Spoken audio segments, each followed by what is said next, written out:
Bismillahirrahmanirrahim. Assalamu alaikum, my dear students. I'm Dr. Mateen, Department of Physics, Islamia College, Peshawar. Dear students, last time in lecture number 6, we were discussing different concepts regarding Newton laws of motion. So it is the same continuation. We are going to do some other MCQs on laws of motion, means MCQs based concepts.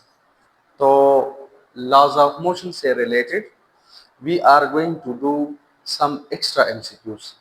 MCQ number 1 है, if 100 gram mass having an acceleration of 32 feet per second squared, then the applied force on the body is। ये engineering 2017 में आया है, question number 189।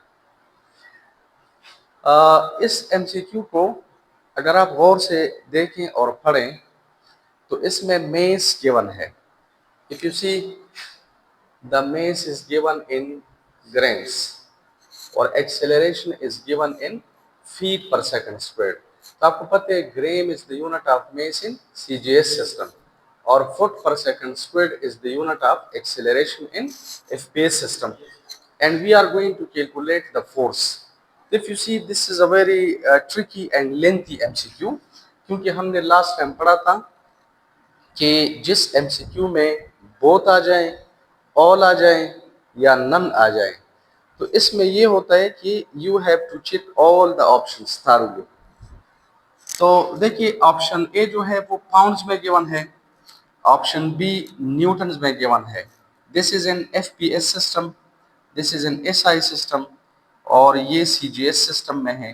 तो इन तीनों systems में हमने force को कैलकुलेट करना है, तो तब हमें पता चलेगा कि कौन सा ऑप्शन सही है या गलत है।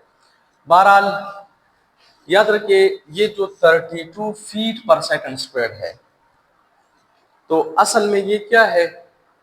32 feet per second square, this is the value of ji in FPS system. Okay, FPS system, और ये खुद एक एमसीक्यू है, you will have to remember this. FPS system में जी का वैल्यू है 32 फीट पर सेकंड स्क्वायर। याद रखिए एसआई सिस्टम में जी का वैल्यू है 9.8 metre per second square. This is an SI system और ये भी एक एमसीक्यू है। और सिमिलरली सीजीएस सिस्टम में इसका वैल्यू है 981 centimetre per second square. This is an CGS system और ये भी एक MCQ है। So first of all, we will calculate the force in SI system, फिर CGS system और आखिर में FPS system में, and then we will see what happens.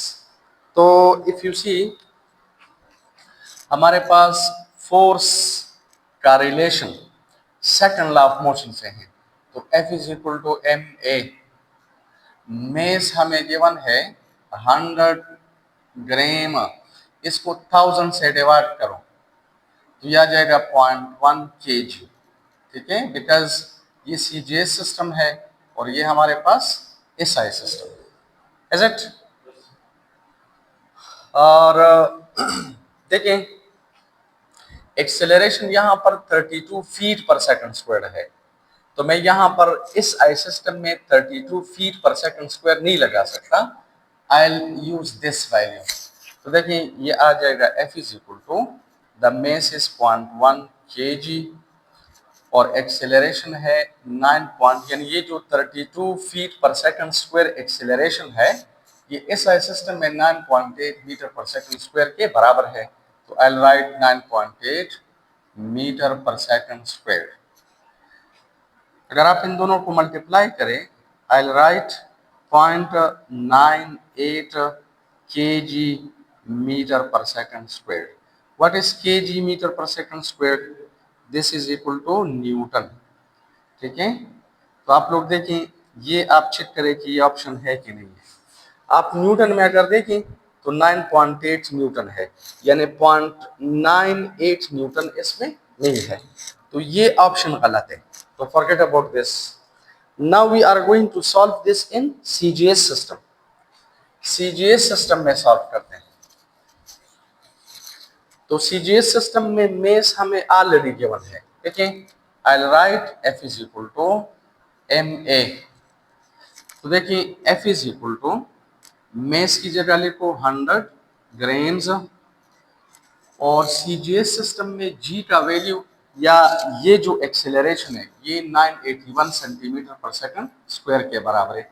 Sorry, तो this is 981 centimetre per second square. आप ये multiply करें तो you are getting 98100 gram centimetre per second square. What is gram centimetre per second square? This is dyne. So this is 98100 dynes. अब आप लोग देखिए ये ऑप्शन चेक करें तो डाइन में हमें गिवन है 320 डाइन्स, मतलब वो वैल्यू इसमें नहीं है, तो ये ऑप्शन भी गलत है। अब हमने इसे सॉल्व करना है एफपीएस सिस्टम में। तो एफपीएस सिस्टम में अगर आप इसे सॉल्व करें तो देखो हमारे पास एफपीएस सिस्टम में मेस का यूनिट है स्लग, और आपको पता है 1 स्लग बराबर होता है 14.6 kg। सही है, दिस इज 14.6 kg। और हमारे पास मेस है 100 ग्राम्स, तो m is equal to 100 grams का मतलब है 0.1 kg, ठीक है। तो यहां से अगर आप लिखें 1 kg बराबर है, ये नीचे आ जाए, ठीक है, तो this will be 1 over 14.6 slug. तो इस kg की जगह अगर आप लोग वो लिखें तो देखिए this is 0.1 divided by 14.6 slug. तो ये पॉइंट के साथ कैंसिल हो जाता है, तो इससे क्या आ जाएगा, देखिए इतने स्लग्स, ठीक है। अब आप ऐसा करें कि इधर वैल्यूज पुट करें तो F is equal to mass कितना है 146 स्लग, और एक्सेलरेशन कितना है 32 फीट पर सेकंड स्क्वायर। तो 32 को 146 से डिवाइड करो क्या आता है 0.219 slug feet per second square. Slug feet per second square बराबर होता है पाउंड्स के, दिस इज पाउंड। तो पाउंड में अगर आप इसे चेक करें, देखिए पाउंड में अगर आप इसे चेक करें तो पाउंड में आंसर है 320 पाउंड्स, और ये है 0.219 पाउंड्स, मतलब ये ऑप्शन भी गलत है। तो देखिए ए, बी और सी गलत है, तो ऑटोमेटिकली ऑप्शन डी करेक्ट है। अच्छा, MCQ number 2, a mass accelerates uniformly when the resultant force acting on it is। a mass accelerates uniform, याद रखिए यूनिफॉर्म या कांस्टेंट एक्सेलरेशन के लिए कांस्टेंट रिजल्टेंट फोर्स चाहिए, ठीक है। कांस्टेंट एक्सेलरेशन के लिए कांस्टेंट फोर्स चाहिए according to Newton second law of motion. तो इसमें लिखा है, देखिए ऑप्शन ए में लिखा है 0, तो याद रखें व्हेन द फोर्स इज 0 तो आपको पता है एक्सेलरेशन इज 0, इसका मतलब है ऑप्शन ए गलत है। यहां पर लिखा है अ मेस एक्सेलरेट्स, यानी एक्सेलरेशन 0 नहीं है, लेकिन when force is 0 acceleration is 0, तो इसका मतलब है ये ऑप्शन गलत है, ये 0 वाला ऑप्शन गलत है। और अगर 0 वाला ऑप्शन गलत है तो डी में लिखा है बोथ ए एंड सी, तो डी भी गलत है।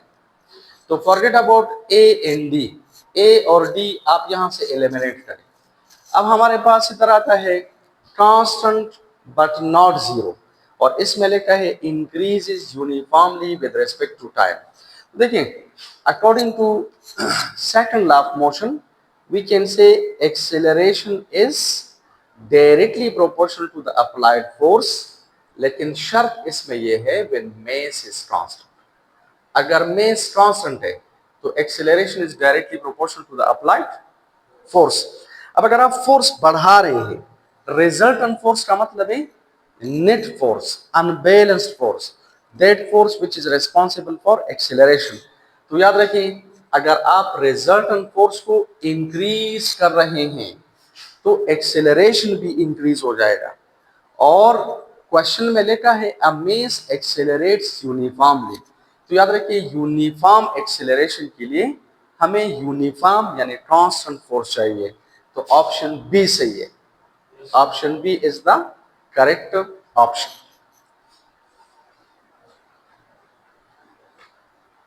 अच्छा, एमसीक्यू नंबर 3 में लिखा है कि action and reaction pairs are formed at a, this is a Newton third law. Okay, तो ऑप्शन ए में लिखा है सिंगल बॉडी, बी में लिखा है पेयर ऑफ बॉडीज, और सी में लिखा है both single and pair of bodies, और डी में लिखा है नन। इफ यू सी हमारे पास सपोज अगर ये एक बॉडी है, लेट अस सपोज ये हमारे पास है बॉडी ए और ये है बॉडी बी। अगर ये बॉडी ए स्लो जा रही है with a particular velocity V A और ये बॉडी बी तेज जा रही है with a particular velocity V B, मैं अज्यूम करता हूं कि अगर velocity of body B is greater than the velocity of A, अगर बी की वेलोसिटी ए से ज्यादा है तो ऑटोमेटिकली बॉडी ए और बी के दरमियान ये गैप या डिस्टेंस आहिस्ता आहिस्ता कम हो जाता है। जब इनके दरमियान ये गैप कम हो जाता है तो what happens if this is B और दिस इज बॉडी ए, तो व्हाट हैपन्स बेसिकली, देखिए जब ये बॉडी बी ए के साथ कोलिजन करती है तो कोलिजन के बाद जो बॉडी ए है, ठीक है, ये तेज हो जाती है। सपोज इसकी velocity becomes V A dash और ये जो बॉडी बी है ये स्लो हो जाती है तो इसकी velocity becomes suppose V B dash. अच्छा, अब जरा गौर से देखिए, अगर बॉडी ए की वेलोसिटी बढ़ जाती है तो याद रखिए इंक्रीज इन वेलोसिटी का मतलब है एक्सेलरेशन, और एक्सेलरेशन के लिए क्या चाहिए, एक्सेलरेटेड फोर्स चाहिए। ये बॉडी क्यों एक्सेलरेट हो गई, because force is applied by B on A. तो we say the force on A due to B is written like this. और ये बॉडी स्लो हो जाती है, अगर ये बॉडी स्लो हो जाती है तो स्लो का मतलब है velocity come, decrease in velocity का मतलब है डिसेलरेशन। तो डिसेलरेशन के लिए डिसेलरेट इन फोर्स चाहिए, यानी इस बॉडी पर जो फोर्स है ना ये इस वेलोसिटी के ऑपोजिट डायरेक्शन में है, इस वेलोसिटी के ऑपोजिट मतलब इस डायरेक्शन में है। So we can write the force on B due to A. ठीक है, according to the Newton third law we can say कि force on A due to B this is equal to the force on B due to A, but these forces are always equal in magnitude at in opposite in direction. Remember, force on A due to B को we call action, यानी action किस पर है, A पर, और force on B due to A this is called reaction, reaction किस पर है, बी पर। तो एक्शन और रिएक्शन कभी भी सिंगल बॉडी पर पॉसिबल नहीं है, एक्शन और रिएक्शन के लिए टू बॉडीज का होना जरूरी है। आप इधर देखिए, in this pair of bodies action किस पर है, ए पर, रिएक्शन किस पर है, बी पर। तो action is always on one body और reaction is on the other body. इसी वजह से हम कहते हैं कि according to the Newton third law action and reaction never balance each other, action and reaction never cancel each other. Why? Because action is always on one body, reaction is on the other body. इस pair में अगर आप देखें तो action body ए पर है और reaction body B पर है, तो ये एक दूसरे को कैंसिल नहीं करते। इसी वजह से सही ऑप्शन है पेयर ऑफ बॉडीज, यानी action and reaction pairs are formed at a pair of bodies, single body पर कभी भी पॉसिबल नहीं है। तो ये हमारे पास है ऑप्शन बी। और रखिए मैंने okay, this is MCQ number 4। लिखा है Newton second law of motion establishes a relationship between। This is a very easy MCQ, but this is a confusing MCQ. अक्सर स्टूडेंट्स इसमें कंफ्यूज हो जाते हैं, क्योंकि देखें फोर्स और एक्सेलरेशन को रिलेट कौन करता है? Newton second law. देखिए हमारे पास है F is equal to m है, तो स्टूडेंट्स अक्सर कंफ्यूज हो जाते हैं कि देखिए Newton second law force, acceleration और मेस को रिलेट करता है। इसमें देखिए फोर्स भी है, मेस भी है, एक्सेलरेशन भी है, लेकिन remember when the force is zero there will be no acceleration, and this is the first law of motion। the mass will be there। अगर फोर्स जीरो है एक्सेलरेशन विल बी जीरो, लेकिन mass फिर भी होगा, mass is there, is it? देखिए force body में या mess में एक्सेलरेशन है या नहीं है, इट विल बी देयर। तो असल में ये न्यूटन सेकंड लॉ क्या करते हैं? फोर्स और एक्सेलरेशन को थ्रू द मेस आपस में रिलेट करता है। ठीक है, सेकंड लॉ क्या करता है? फोर्स और एक्सेलरेशन को थ्रू द मेस आपस में रिलेट करता है। तो सही ऑप्शन है force and acceleration. Force and acceleration क्यों? क्योंकि अगर फोर्स जीरो है, एक्सेलरेशन इज जीरो, लेकिन फिर भी the mass is there, mass is not equal to zero, mass zero नहीं हो सकता। तो इसी वजह से थ्रू द मेस, मतलब mass is responsible for force and acceleration. आप मेस पर फोर्स अप्लाई करें तो एक्सेलरेशन विल बी देयर। तो असल में न्यूटन सेकंड लॉ क्या करते हैं? फोर्स और एक्सेलरेशन को आपस में रिलेट करता है, लेकिन थ्रू द मेस। तो सही ऑप्शन है फोर्स एंड एक्सेलरेशन। अच्छा okay, this is MCQ number 5।